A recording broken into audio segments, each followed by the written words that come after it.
Back in 2024, I uploaded a video showing you how to create an underwater viewing glitch in Prehistoric Kingdom. But fast forward to 2025, and yeah, that method doesn't work anymore. In this updated video, I'm going to show you the brand new way to recreate that underwater experience. Plus, I'm going to share some bonus tips on what not to do and how to level up your platform design. Let's dive in. So the first thing we need to do, just like before, is you want to place down a little bit of a border. So I am just going to make a square. And what you need to do is while you're building this out, make sure that over here, Flatten Terrain is turned on. So this will make it all nice and flat. So I'm just going to go for something like this.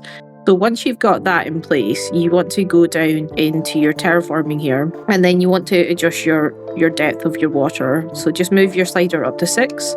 And then all I want to do is fill this section in, make sure it's nice and deep. So if we come down here, we can come underneath our map and make sure that it's pretty damn smooth down there. If it's not, then you can come back into here. You can go into your level here, and I'm just going to make that a little bit smaller, and then you can just go away and flatten the bottom like so.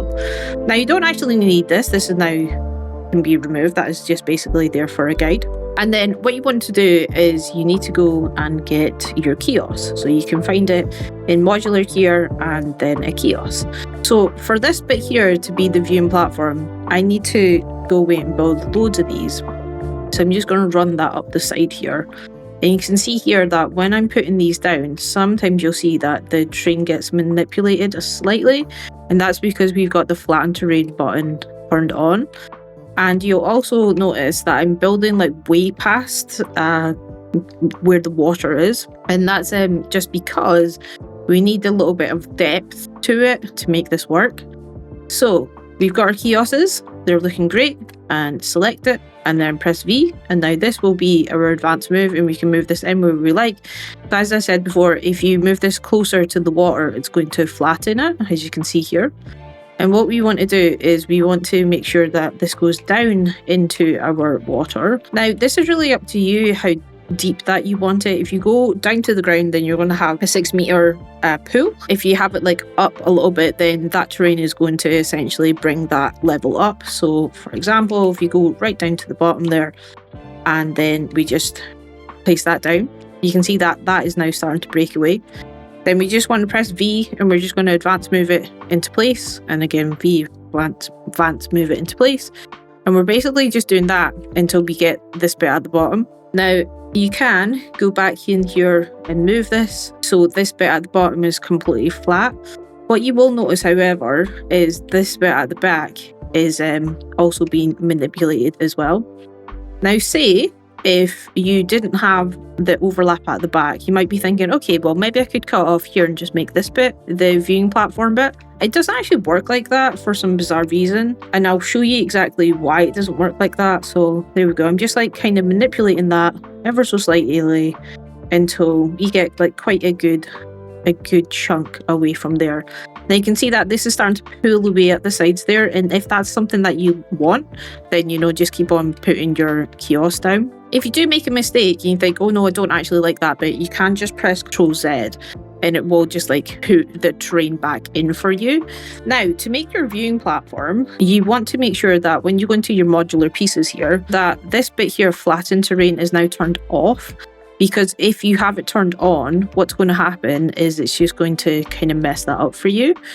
So there we go, we've got like a little viewing area down at the bottom. You might want to put like vending machines or something at the back there. And depending on how far away this is from the water, you can kind of get away with it slightly.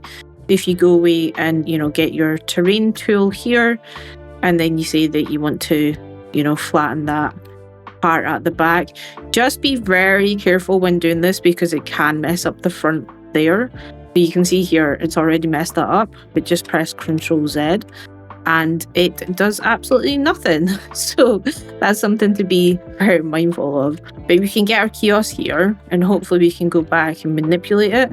Nope, we can't. So there you go. That's a lesson to be learned, is don't go away and manipulate the sides, just kind of use what you've got. But what I was talking about before is if we were to do another one, just like before, Now, as I said before, if you were thinking, okay, maybe I don't need that bit at the back, maybe I want to cut off that water there, so we'll just maybe like put that there. And then if I put this into place again, it's not going to work the way that I want it to. I've not got my Flatten Terrain button on. So to do this, you have to go to a modular piece and then select a Flatten Terrain.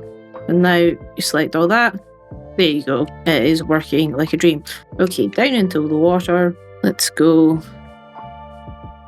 there. And then we're going to have this like slightly out a bit. You can see that even though I've like extended it, it's not working from the front of it. So it's almost like it needs that length to break it off from the side. So if we completely come out of this, hopefully get this back to where it was, and then I'm going to click in here, double click, and then I'm just going to press Control D, and then I'm just going to put my kiosks back, and I'm just going to build like so. And now when I move this, it should manipulate the terrain. Yep, perfect. And then we're just going to drop that in, and this time, actually, I might not do it right to the ground, just so you can see the differences there. So say if I just do it to where the kiosk is kind of hitting the water line, and then we start breaking that away again. So there you go. All we're doing is advanced moving it into place, breaking that water line, putting over to where we want it to be. Be very wary that sometimes when you come under here, you get a bit of a funky terrain difference. So that's just something to kind of be mindful as well. So I've done basically the same thing as I've done over there, but it's manipulated the terrain completely different. And I think that's because we brought that water level up. So over into this one, I'll just remove this. This is all nice and flat. I mean, it depends what the look that you're going for.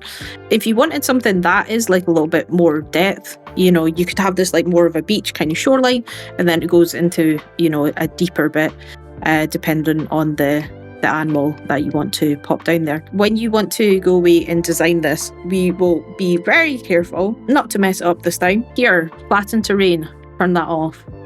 And we want to lift that up a bit. And then we're just going to pop that down there. See, this one's a little bit better because there's more space at the back. Okay, so that looks a little bit better. I would definitely adjust this, but for the purpose of just trying to be a little bit fast, and then there we go. And they'll be pretty happy. It's a little bit gloomy in here. You can see that they're swimming, having a great time. They will come to the edge though, and they will get out, and because I've not made this a perimeter, they'll just walk away. They'll just do their thing. So yeah, it does work. For the bit at the back here, as I say, you can go away and manipulate this and change it. However, just be very mindful that it can manipulate the water at the front. So if I was to like flatten this out, there we go. It's bringing it back in. I would just maybe do it very, very gently and just like kind of get as close to that as possible. There we go. The Spinosaurus has probably went off into the other pool. Yeah, it has. Look, it's went off into this pool. Probably just going to keep on going. So here's another one that I made earlier. You can see our Spinosaurus looks like it's swimming, but it's kind of stuck on this glass part. Also, I think its mum's stuck as well. Yes, okay, I will fix you. So yeah, just be kind of mindful that you will probably have to like move them about if they do get stuck like this. Also, there's a high chance that if they are swimming, that they can, you know, come through the glass because you're just kind of like manipulating the terrain. But yeah, this little Spino looks happy. Happy, swimming about. Like I say, it could get patched over in any update in the future, so let me know if it doesn't work in the future, and we'll come back and we'll see what other ways that we can make this work. Or Prehistoric Kingdom might actually make this into an actual feature in the game. Okay, well that's about to run off, and so am I.